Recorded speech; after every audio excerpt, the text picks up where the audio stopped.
Hi, everyone. Thanks so much for being here today. My name's Teresa Sweetland. And as people are joining in, I'm just going to introduce us to the program today and a little bit more about Forecast Public Art. So you're here today for How Art and Culture Builds Civic Health. We're going to have a really dynamic group of speakers. And this is part of a launch of our new issue of Forward, which is our free digital publication at Forecast.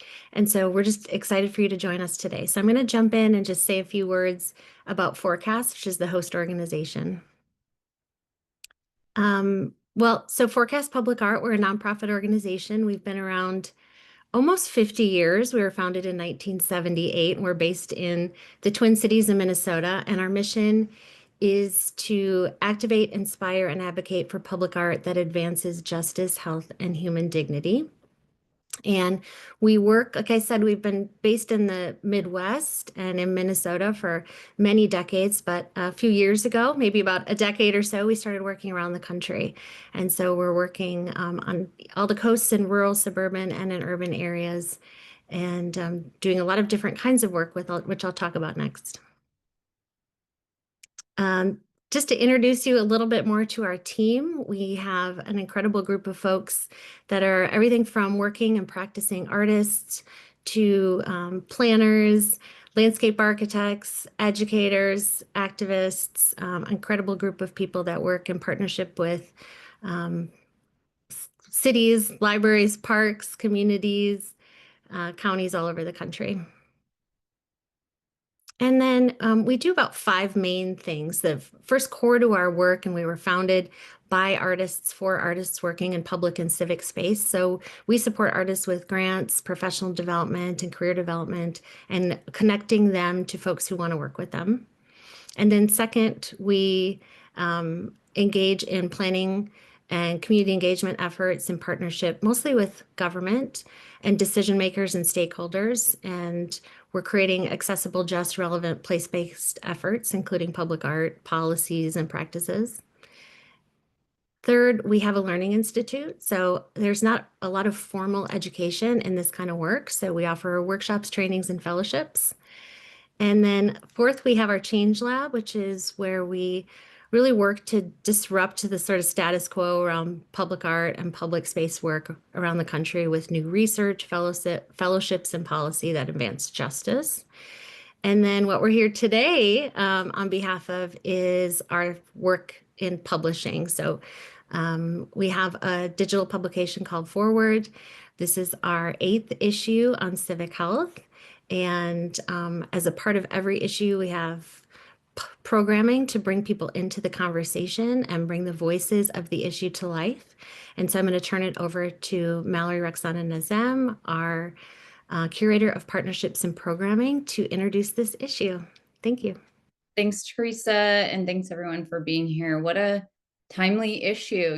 We started the process of Forward issue 8 over a year ago, and it just continues to be, I think, a really important moment for the publication and for the conversation that will happen today. So this issue, if you've not read it yet, it's a great issue, and it is also very beautiful. It contains incredible case studies, a lot of unique pieces of writing, and I highly recommend that you dive into it. We'll put a link in the chat. This issue was guest edited by Richard Young, who is our moderator today. And in thinking about how we're going to tell the story about how artists and cultural workers are advancing civic health right now, we worked with Richard to break down these 3 categories of really where we're seeing this work most powerfully. And those 3 categories you see here. The first is building civic knowledge. And what this really means is really building that muscle of education and understanding of how civics works and how the civic realm operates. And so we have case studies that tell the story of how this is happening really robustly through the partnership and leadership of arts, culture, and design. And here you see an image from TOP, the Center for Urban Pedagogy out of New York, and some great work that they're doing to educate folks in New York about how a lot of civic systems work. The second category is in fostering civic relationships, which I'm sure you all agree is really at the heart of healthy civic life and of democracy. And artists have always been incredible at this, and we're seeing that that kind of relational work happening more and more in the context of the civic realm and healthy democracy. And then lastly, the third category is generating civic transformation, where these projects are a bit more, I think, getting at systems change and really getting to the nucleus of how democracy and our civic systems operate.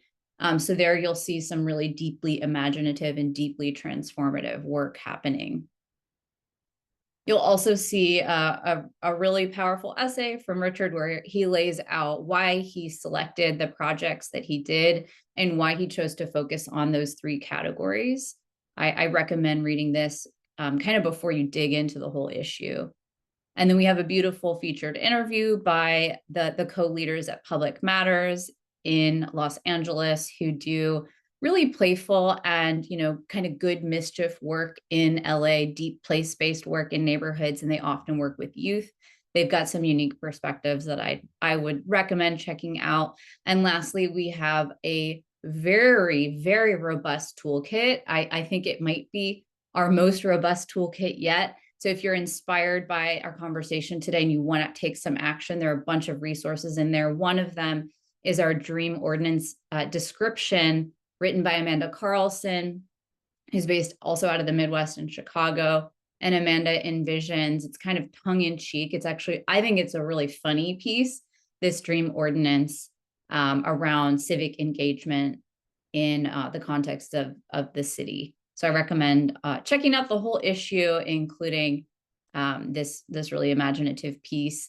And that leads us to the dialogue we want to have today, which is about civic health and what artists and cultural work has to do with civic health. How does that help us to create and foster a healthier realm of the civic in our communities? And it's going to be moderated by our guest editor, Richard Young.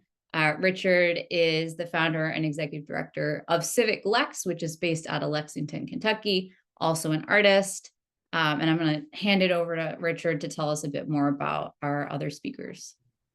Awesome. Thanks so much, Mallory. It's been such a joy to work with you all on this edition and really bring to light so much amazing work all across the United States and beyond that's really helping communities wrangle with how to solve their own challenges. And in our current moment, that feels more important, than just about anything else. How do we solve our own challenges? I'm so excited to introduce three really wonderful speakers that are going to be part of our conversation today. But I would like to actually ask them to introduce themselves. So we're going to start with Lisa. Lisa, would you like to say hello and talk about who you are real quick? Yes, good afternoon, everyone. Yes, I am Lisa Hicks Gilbert. I am the first artist, historian, and also the founder and managing director of Descendants of the Elaine Massacre of 1919. And I am also currently serving as the mayor of Elaine, Arkansas, my hometown. Awesome. Thanks so much, Lisa. Your work's so inspiring. We're happy to have you here. Phoebe, would you like to introduce yourself? Yeah, hey everyone. So glad to be here. Thank you for this opportunity.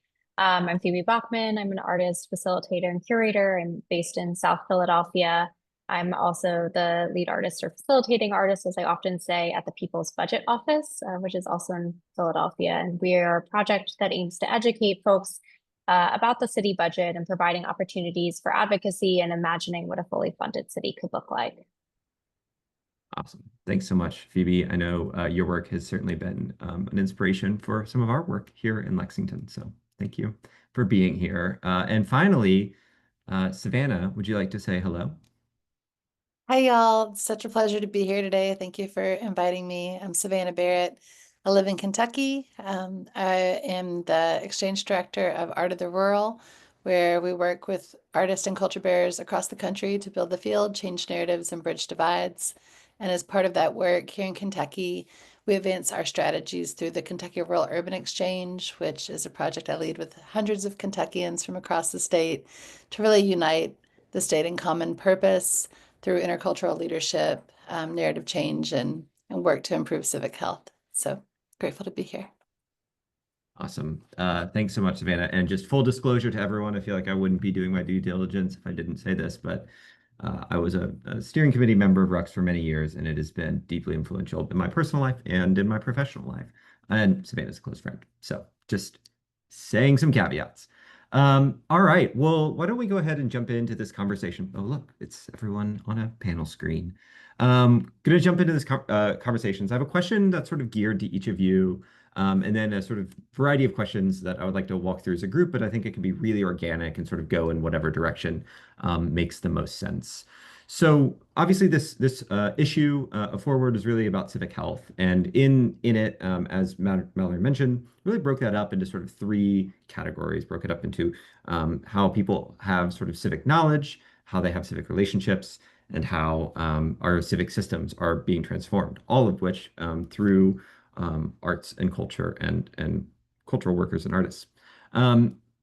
All three of those things are very integrally tied with each other. And I'm hoping that these questions can kind of pull at that, right? None of your all's work falls neatly into one of those three buckets. So just please keep that in mind as we're moving through this conversation. So Savannah, I'm going to start with you. Some people might not look at like RUX and be like, oh, that's an art project. But I think its cultural strategies have made it one of the most impactful civic efforts in Kentucky and I would say in the country. How do you define cultural work in your context and in this context? And why do you think that RUX's approach works so well in a state like Kentucky, where I am and where you are, that has so much geographic and political diversity? Yeah, I mean, I'll start by saying, RUX was founded as part of my work at Art of the Rural and in partnership with folks at Apple Shop. So from the get, this was a project that was founded by cultural workers with a deep commitment to arts and culture as core strategies for community transformation. RUX really exists as a vehicle to inspire and nudge and support Kentuckians to transform their communities through relationships that can help to level the playing field and give folks the confidence and tools and collaborators they need to do that. And for us to get to that point where everyone in Kentucky had access to those relationships that they needed, to the resources and to the strategies that could move their community forward, we first had to create the conditions for folks to see themselves as allied in common purpose.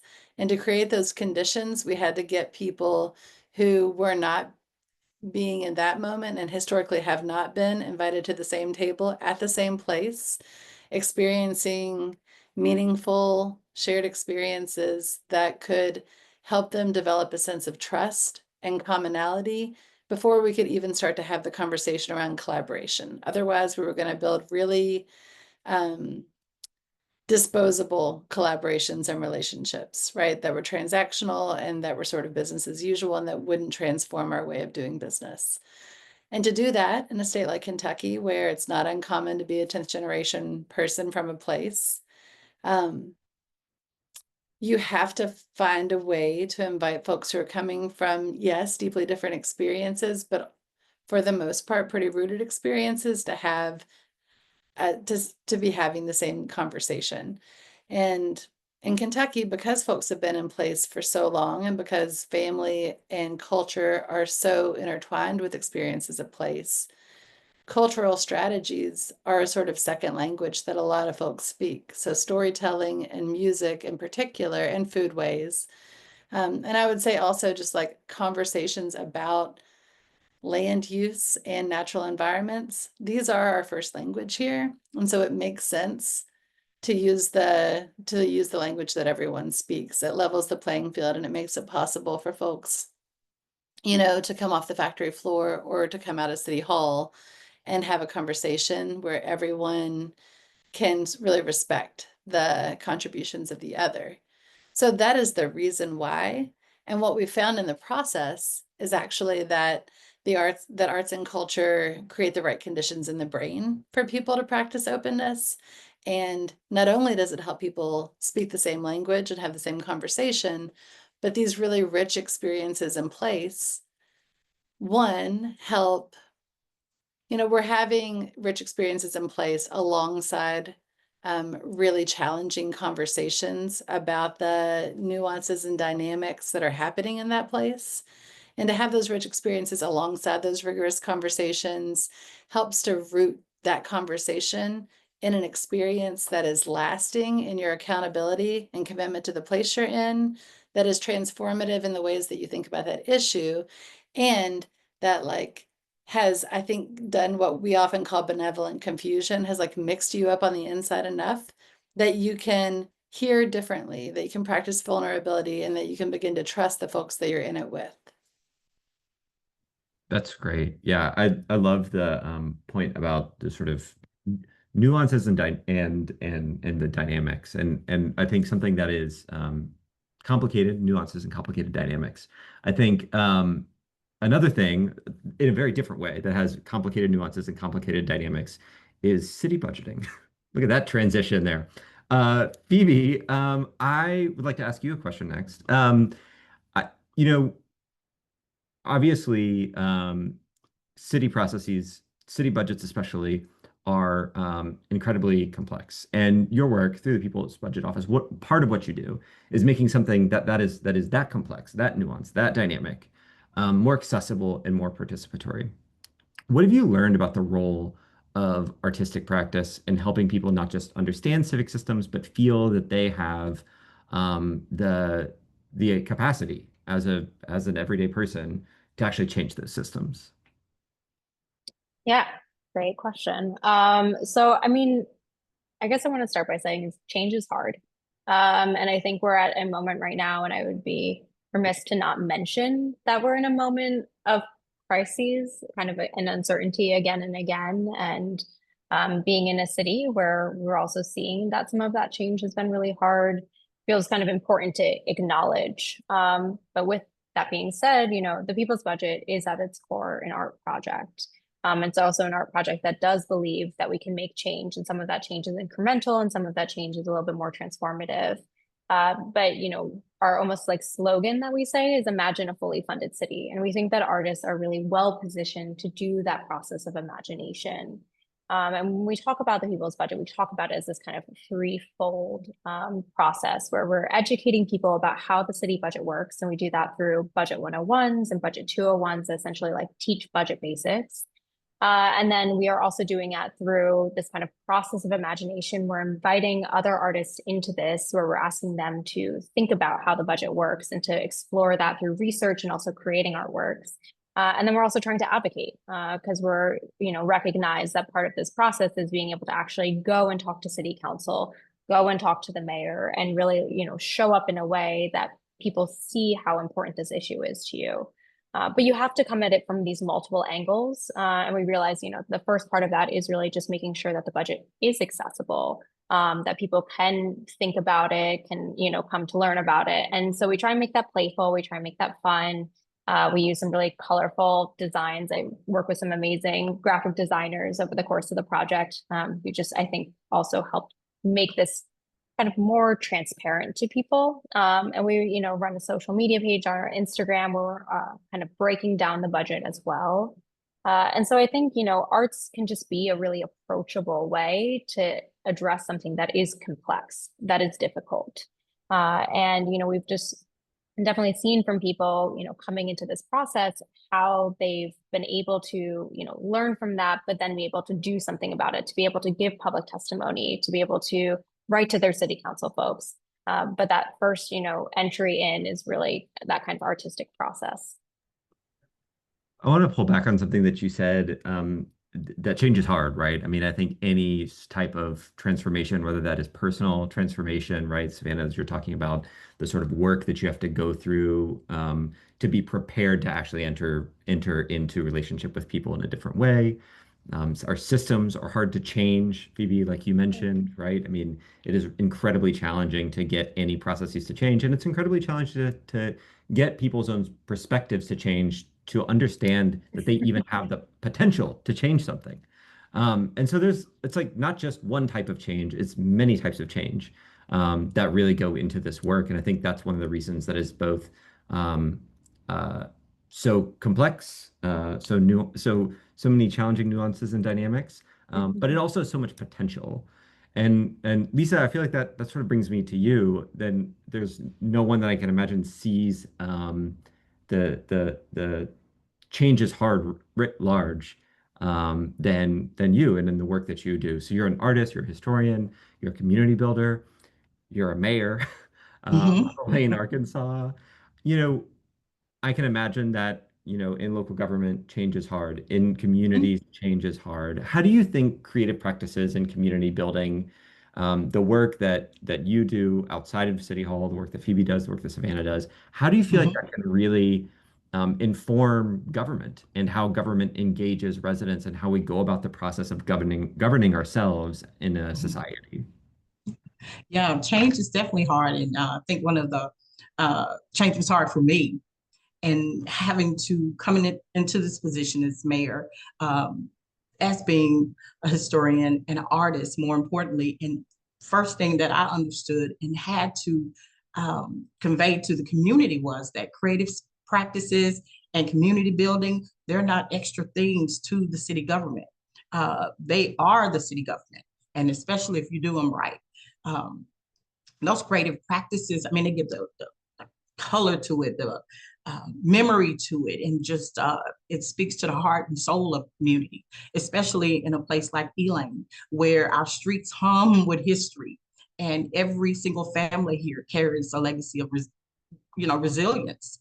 Creative expression has become, a healing tool for us, and have, just driven our civic engine. Before I was mayor, as a community advocate, we had an empty wall, and, we want to turn it into a mural. And we had to find a way to make sure that that mural right here on Main Street, that it touched each person here, that each person felt a part of it, and that it was reflective of the culture here, um, our tendency to be a little isolated, and but that each resident saw a bit of themselves, and then those who visited with us could relate. And at first, people wanted to put a bike, because we were having a new bike trail put through, Elaine, right on top of our main street. And I said, no, not a bike. We're four-wheeler country. We're agricultural country. We have fields, we fish, we hunt, and so we have, I don't know if everyone's seen the mural that has a four-wheeler on it, the big sky. We have ducks on it, because hunting and deer and fish. So making sure that our creative expression, that our art here, that is reflective of the community first and foremost, but then making sure that community could see themselves in it. And you know, I'm still learning as mayor. I'm going into my third year here, and understanding that governance is not just rules, it's relationships. And I've had to build those relationships with people and help pull those creative expressions out of them, and understanding that storytelling is civic power. It's civic power. And, and it's, in a lot of small towns, we don't always have big budgets. We don't have the big, high tech platforms, but we have creativity, we have heart, and we understand our culture enough to know what we will tolerate, and what will help build bridges. And like turning the donated American Legion building into a civic center, and making sure that our youth, we record those oral histories, have the youth record those oral histories from our elders. And we have coming up, as part of a creative expression, we have an old department store, has 14 big windows in front of it. And we're creating a birdhouse exhibit of over 1,000 birdhouses. And each window is going to display artistic expression. We have a lot of birdhouses that are like bears, and we still have black bear here, rural community. So, and then engaging the schools and the youth in that process, and making sure that we touch each generation in our, artistic expression. And these are some of the things that, the governance that the city hall municipality can participate in, making sure the sidewalks and everything is accessible to everyone. And we have trees, we got a grant for trees, and then making sure that we include the community in helping plant those trees. First, they're going to help us decide where they go, and then being there and helping us plant those trees. We have a lot of challenges, but one of the things I found that our solutions are, born from us just listening to each other and us dreaming together. And, as a small rural community, again, with a limited budget, doing what we can with what we have. Oh man, there's just so much you said in there, Lisa. I feel like I've just like filled up 5 pages of notes. So thank you for that. I think, one thing that you said that really resonated with me and how I like was thinking conceptually with this whole addition forward. You said that it's like I've talked about how important it was for the community to see itself. And I think, so much of our current civic moment and civic and political moment in this country comes from like a crisis of people not seeing themselves, right? People don't feel like they have a sense of agency in their decisions and the decisions that shape their lives, right? They don't feel like they see the kind of responsiveness to their needs from our civic and political institutions that they want, and people don't feel cared for. And I think that is something that cuts across so many parts of our, no matter your background or your perspective. I think that a lot of people are feeling like the systems that we have are not meeting our needs.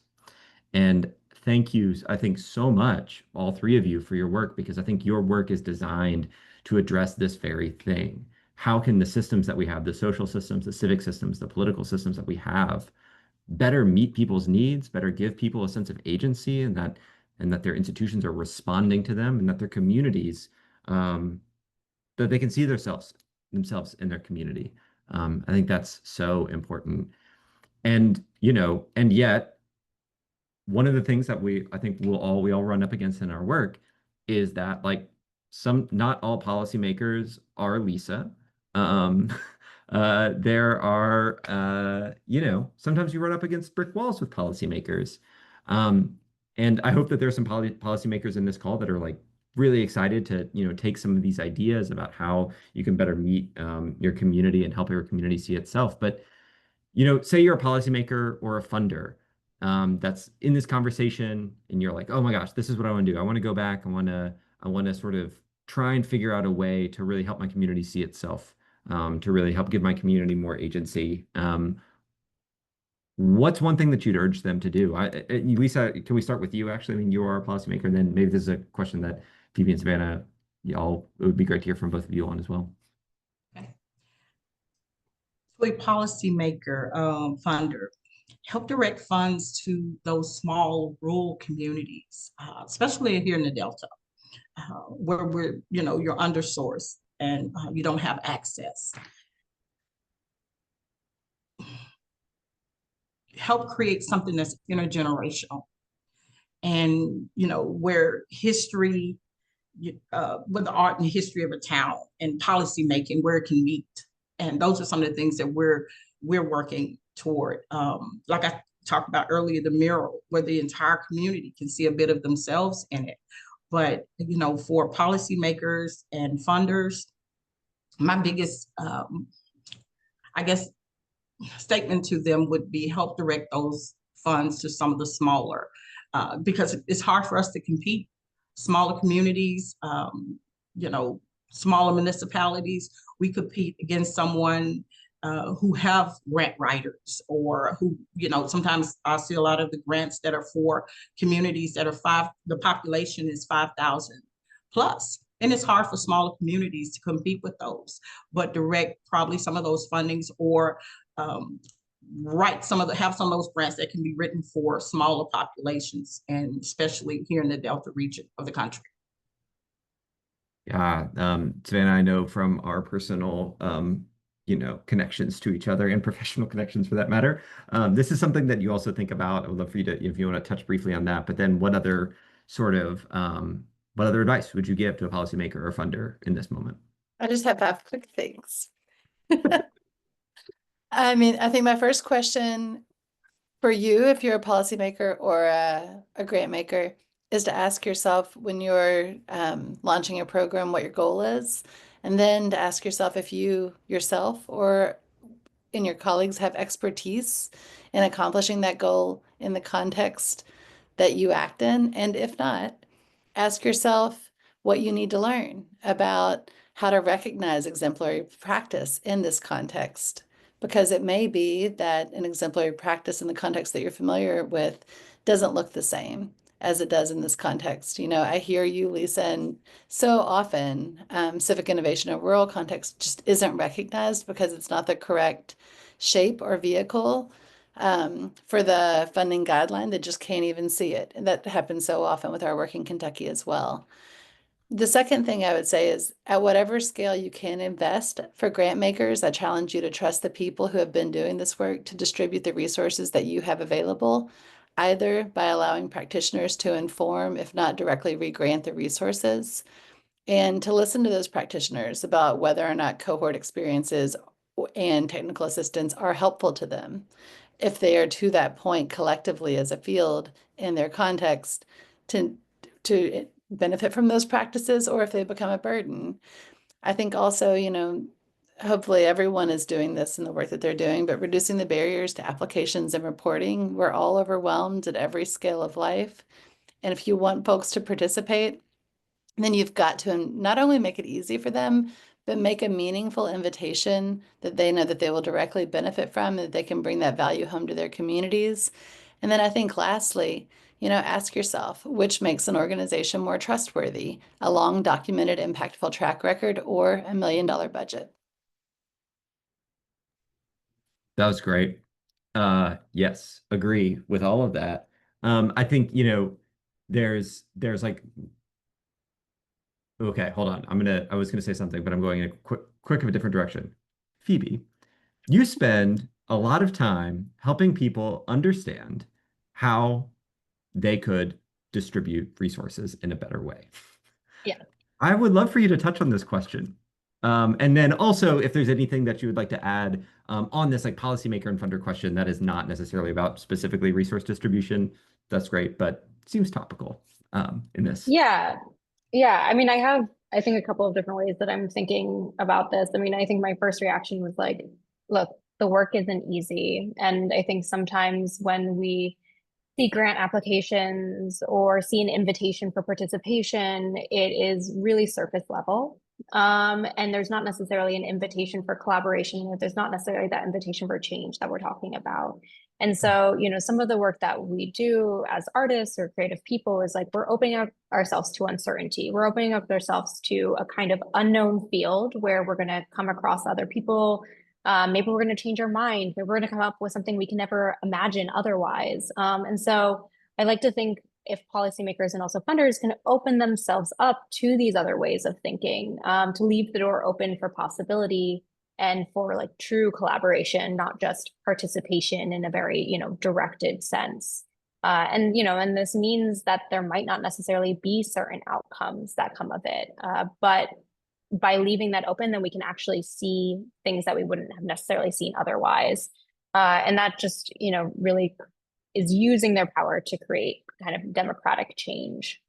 And then I'm also thinking about, you know, the fact that we invite artists to do creative research as well. And so I think inviting artists to take part in different parts of city government is really fantastic. And I know there's a bunch of cities who are doing this. But, you know, inviting artists to do a residency in your parks department or, you know, or with your police or, you know, investigating public safety. You know, I think there's many ways in which artists can start to actually explore these narratives that are outside of how they've been traditionally told or been told specifically from an administrative point of view. And then also I just want to add that, you know, we're working with William Penn Foundation. They've been funding our kind of most recent iteration of the People's Budget Office.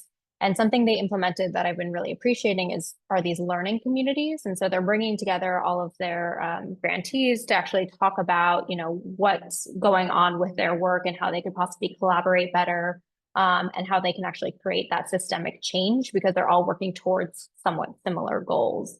And so in that way, you know, you're not alienating the people that you're funding, but you're actually bringing them together to further the field. And so that's something that I've been thinking about a lot as well.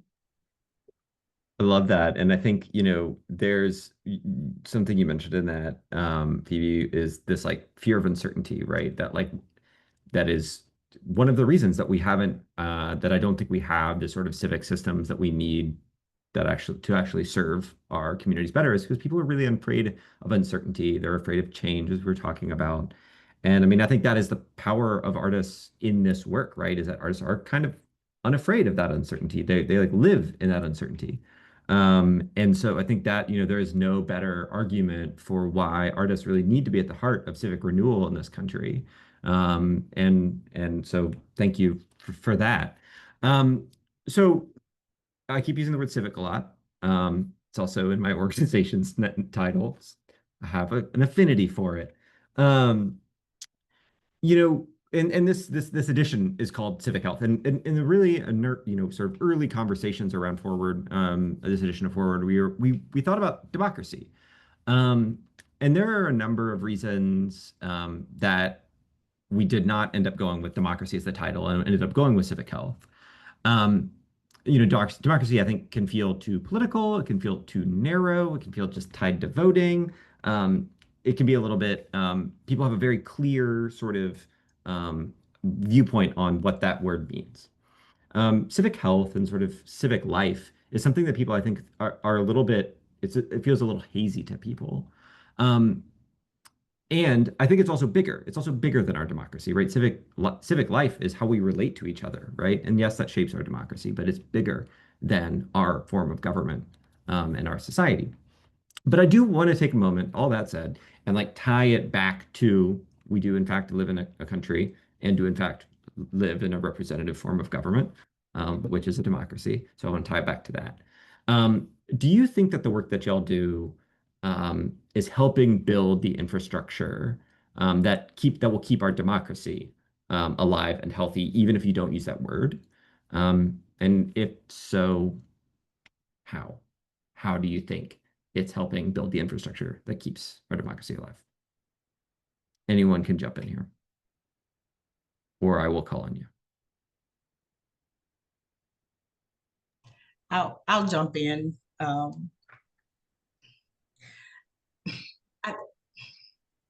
Democracy, I'm finding it, you know, people have democracy is dead, it's dying. If you were to ask me, why do I feel that? It's because we became disconnected. You know, our job is to, you know, keep people connected. And I feel, you know, that's what has happened, what's broken down. And with democracy and with governance, you have to make it tangible. You know, when you're writing policy, you know, bringing people in, and a lot of people don't understand exactly when you say democracy. You know, I try to explain it's something you can build with your hands. It's a part of putting your hands on something tangible in your community that you could help build, so you could take ownership of it. You know, nurturing our leaders and creating leadership from the inside out. You know, make sure we build spaces for belonging.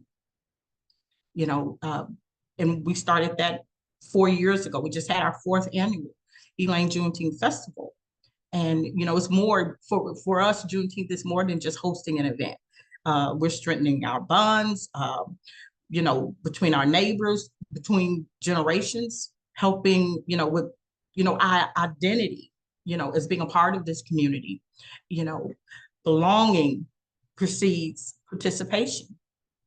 And people won't protect what they're not a part of, you know, and so just making sure that the community feels connected to what you're trying to build, making sure that the governance, I work hard to make sure that people, when they come into City Hall, they feel a part of the process. Even in my city council meetings, I make sure to remind them, you know, people think I'm crazy when I said, you have a right to every piece of public document that we have in City Hall. They're like, you're asking people to FOIA you? Of course. So they'll understand the process.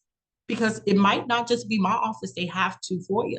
They might need something from the county government, from the state government, understanding, making sure that they understand what they have access to, and helping them to understand that on the local level, so they can understand that this is what happens on a county level and a state level. And these experiences have changed people's lives. And they're like, I didn't realize you have access. And I bring a lot of those documents, anything that's public record, I bring it and have it on the desk and ask them, come see me, come and look at, what was done before I was here, and you have access to those records. We don't put democracy on the banner, and but we do carry it within ourselves, and we have to breathe life into democracy, so that every person feels it. And democracy didn't die in the darkness. It died because we stopped being connected to each other. And I think it is our job, our calling, is to keep people connected. I love that so much, Lisa. I really like to use the phrase like we like got self-government, like we govern ourselves, as a sort of like that is the sort of foundational principles, right? Theoretically. And I feel like this idea of like, if we want to govern ourselves, we have to like know and care about ourselves is really, really important. And I feel like you just spoke to that so clearly. Savannah, Phoebe, do you all have anything that is that resonating with you? One thing that really resonated for me was just this idea of building something together, and it made me reflect on a conversation actually that Richard, you and I have had often about, building something like this is incredibly difficult, but not nearly as hard as stewarding and sustaining it. So if you think about building something in terms of democracy, of all of the work that preceded us, not just, as heads of state designing a democratic framework for this country, but in the communities that we live in, the many generations of folks who poured into a place to create the norms and culture and the ways of being and the ways of working together that exist, that have nurtured us. I know for me, growing up in a small town in rural Kentucky, it was a culture of service that sustained that place, that people saw themselves as integral to the community's future. And regardless of what their position or proximity to power was in that community, they saw their contribution, big or small, as part of it. And what I think has happened is not just that we've gotten isolated from one another, but that we've come to feel disinvited, actually, from that culture of service. And that if we stick up too far, that we are making it about us instead of making it about the community. And I think part of that is an erosion that's really made a lot worse by social media and by, a sort of call out culture that doesn't, we're not fostering and supporting and inspiring people to take that first step. We're not letting enough folks know that once they take that step, we're going to come alongside them and support them. And I think we're at a tipping point where people are so hungry, not just for one another, but also for meaningful purpose, that we have all of the ingredients for really powerful civic renewal, because we are in that moment right after the depths of winter when it's time to clear the fields, but they're really fertile. Yeah, we have to know each other. Phoebe? Yeah, I was thinking something that kind of Lisa and both Savannah you're talking about is this idea of like, we build the community we want to see. And I'm like thinking about this poster that's behind me that's from Abolitionist Law Center that says, "We keep us safe." And like a phrase that was used a lot in this budget cycle by the Alliance for Just Philadelphia, which is an advocacy-based organization in Philly that's a coalition of a lot of different groups fighting for a just budget and fighting for a just Philadelphia. They were using the phrase "our Philly, our budget," right? And so it's like about this idea of ownership, that, as you said, Lisa, like people seeing themselves as belonging to the place and belonging to the thing. And I think in the context of Philadelphia, it feels more difficult, right? It's like our city government is at the center of the city. We have a large city hall with a huge statue of William Penn at the top, and people just think, that's not for me. That's not necessarily accessible. And something that we try and do is like make that more accessible, bringing people into City Hall, bringing them into the spaces. But what becomes more difficult is when the administration doesn't necessarily want us to do that. And I think this is like what we're coming up against a little bit more. And obviously we see it on a federal level, but we're seeing it more of the local level in Philly, where we have a new mayoral government and administration and some new city council members who don't necessarily welcome participation as much. And the budget office doesn't necessarily welcome participation in the way that they had previously. And so we're operating as almost this like shadow budget office where we're like gathering feedback from people because, we know how important it is to make sure that people know about the process, that they can get involved. But what we're struggling with is how is that actually implemented? Because we can fight so much from the outside, but what we really need to do is be integrated in order to actually change these systems. And it's just been a really interesting process to see this take place. And we did a survey of over 600 people across Philadelphia this year, asking them what they thought about the city budget, both in terms of the process, but also in terms of their funding priorities. And what we heard time and time again is that people feel disengaged. They've never been approached. They didn't even know about the city budget before. And that they want to get involved. And they gave us literally a list of ways in which they could get involved, meetings on Zoom, meeting after work hours, getting paid to attend things, and I think they're really easy solutions that our government could implement if they're willing to. And this becomes a little bit of the rub right now. It's just like, how do we influence, at least on our case, like how do we influence the government to actually change their process of how they do this work, not necessarily just changing the work itself or changing the ultimate budget at the end of the day. So it's just something I've been thinking about in relationship to kind of these democratic processes. Yeah, absolutely. It is a challenge. Yeah, it is a huge challenge, and part of the frustrating thing about all of this work is that you can put in so much time and energy, and one leadership change can really undermine a lot of that.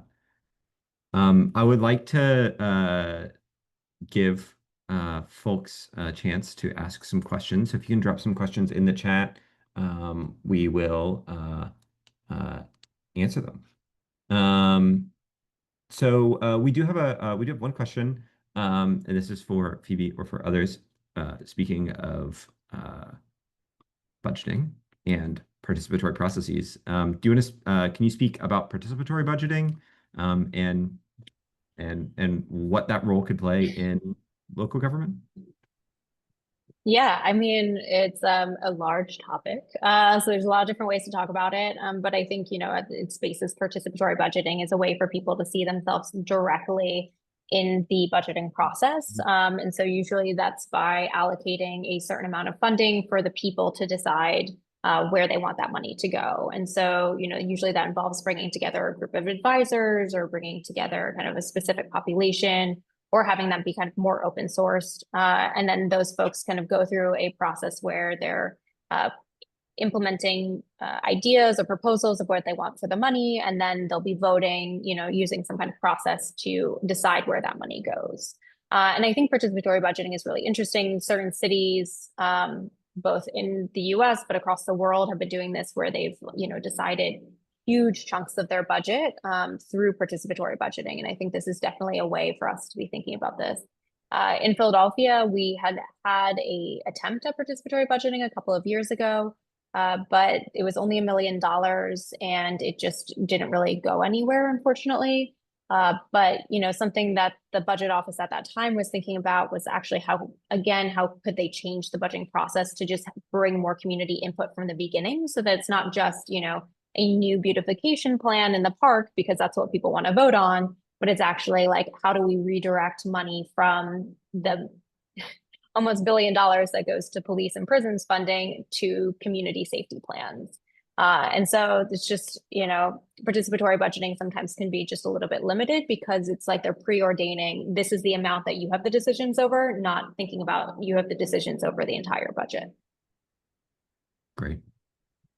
Yeah, there's I'm a sure, lot. Richard, you have more to say on that. I was just gonna say, yeah, there's a long history of participatory budgeting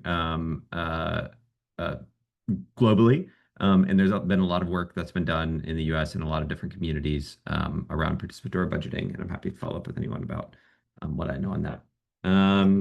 Couple other questions, two that have come in from the chat.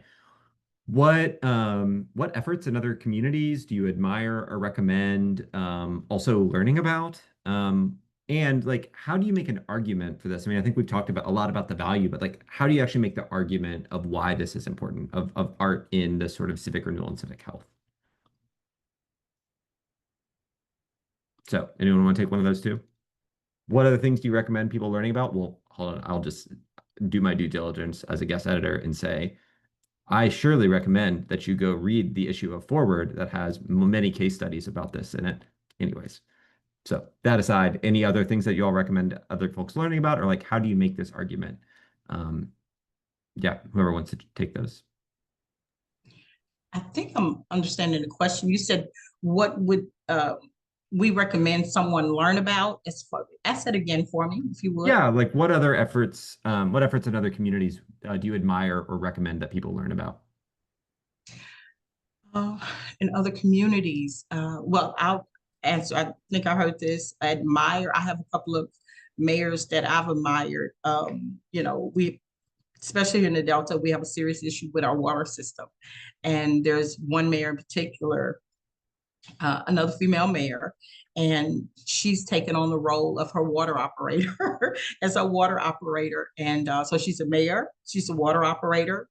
And then there's another mayor, the youngest mayor in the country, when he was elected in 22, he's also the mayor and a police officer. So, I hope that's making sense in this context, but those are some of the things that I admire. And not only are they taking on additional roles because it's a small rural community and they're filling in those gaps, but also in how they're running, each of them have so much civic engagement. They both have revitalized their community parks and have art activities for their young people. And so some of the things that I'm creating here, I'm working toward, I'm not reinventing the wheel. I'm taking the lead and taking some of those examples from other communities. And, we're all in connection with each other to understand that we have some of, similar challenges. So, admiring someone, especially I think he's 20 or 21 now. He was 18 when he was elected. He's 21 now, and he's rocking it.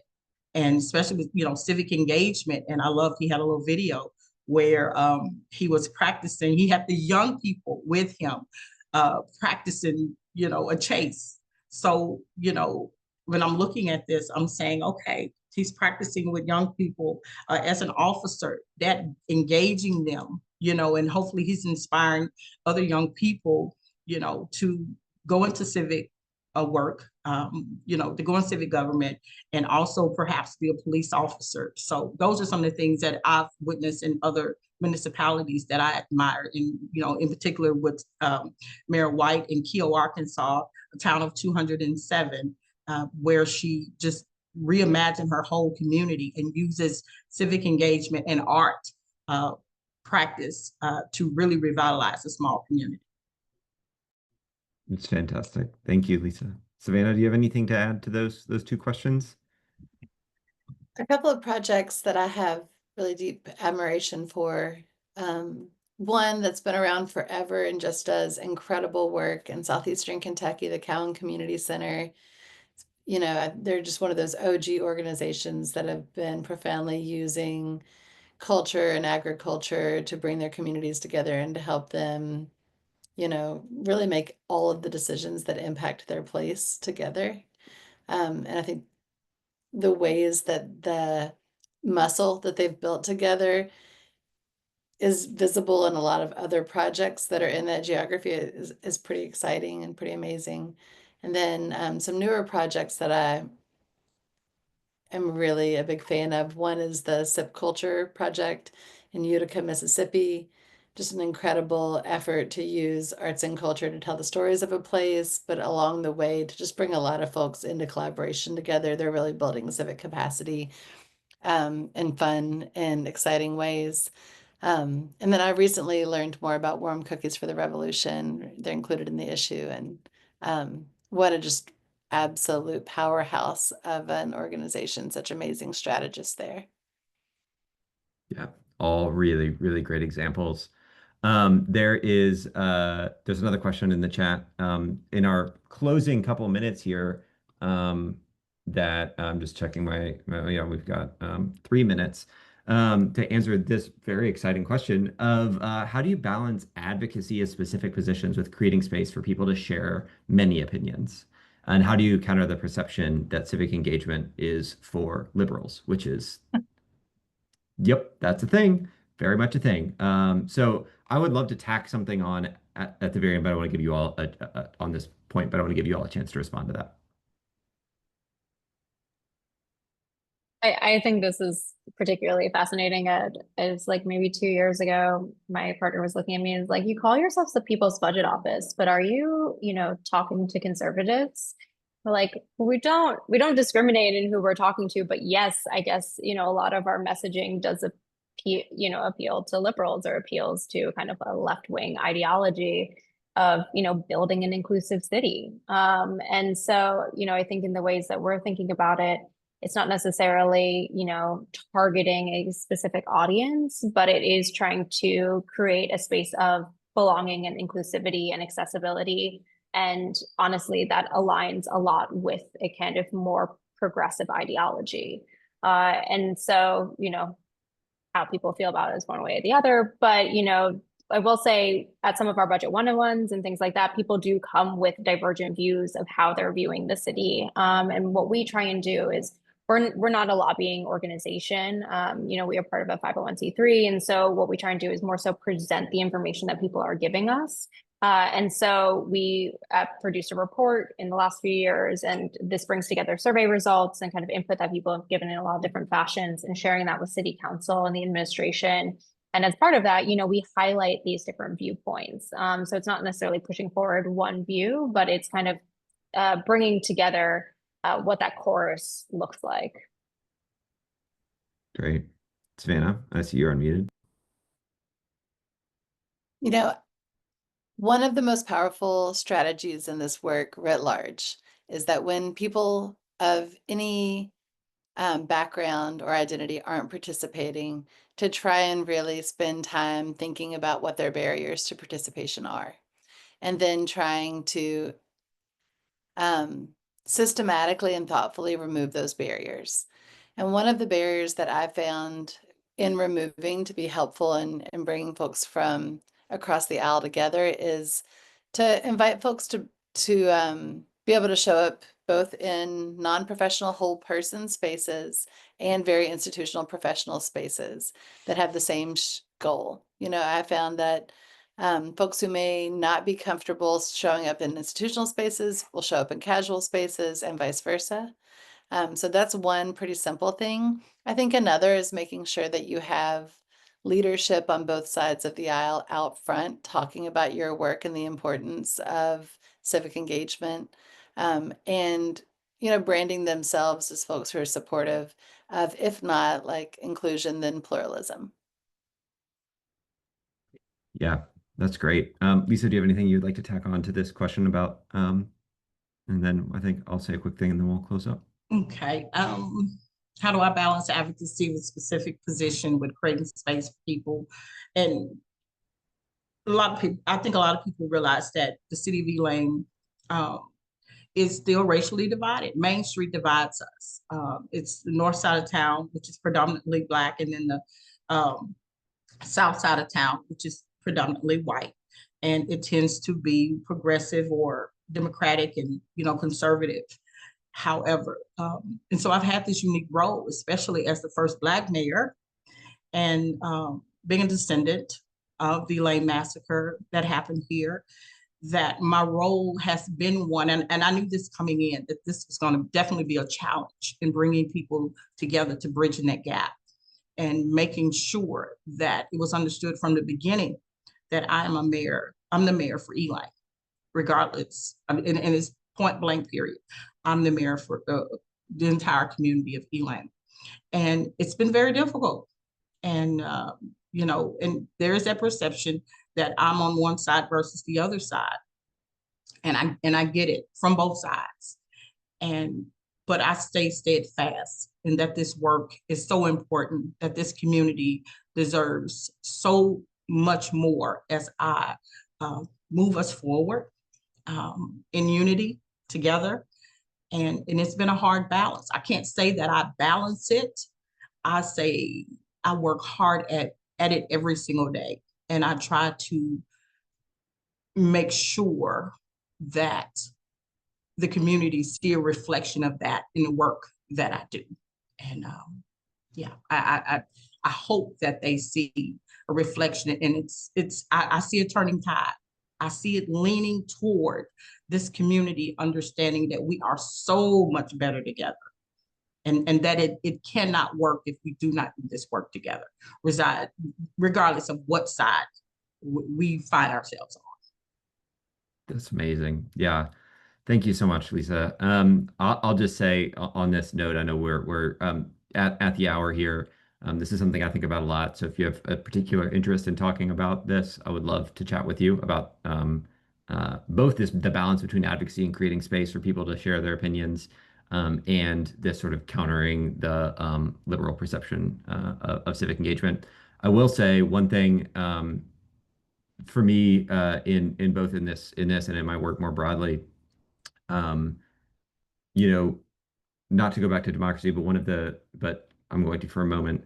One of the thinkers and writers that is very, very dear to my heart is American philosopher and educator John Dewey, and wrote a lot about democracy. And one of my favorite essays of his is called Creative Democracy, very apropos of this conversation. And he really frames in that essay the sort of role, like that democracy is not a system of government, it is a way of life. And in there he says it is a way of life controlled by personal faith in personal day-to-day working together with others. And that cooperating with others, to cooperate by giving differences a chance to show themselves, because the belief that the expression of difference is not only a right of the other persons to have, but it's a means of enriching your own experience. And that is inherent to the democratic personal way of life. And so just bringing back a little John Dewey at the end of this conversation. Mallory, I believe we are at time, and you are scheduled to give a thanks, a call to donate, and many other things. So would you mind wrapping us up here? Thank you to Savannah, Phoebe, and Lisa for your just incredible insights into your work, into this field. Thank you all so much. Yeah, agreed, for both this conversation, but also I know after we get off this call, you're going to go do the work, and thank you for doing the work. Thanks to our audience for your great questions and for tuning in. I feel like this is just the beginning of a conversation. One way that you can continue it is to read the publication, get in touch with Forecast's team if you have further questions or just want to talk more about this. We hope you all enjoy the issue, and Forecast always offers these events pro bono, and we thank our funders and donors who make that happen. If you are inspired to donate, I am going to put the link in the chat. And we are recording this, so you should get a recording in your inbox, and that will also relink you to the issue if you want to keep passing it along. So that's all we've got for now. Really appreciate everything that was shared today, and thank you all for being here. Thank you all so much. Thank you so much.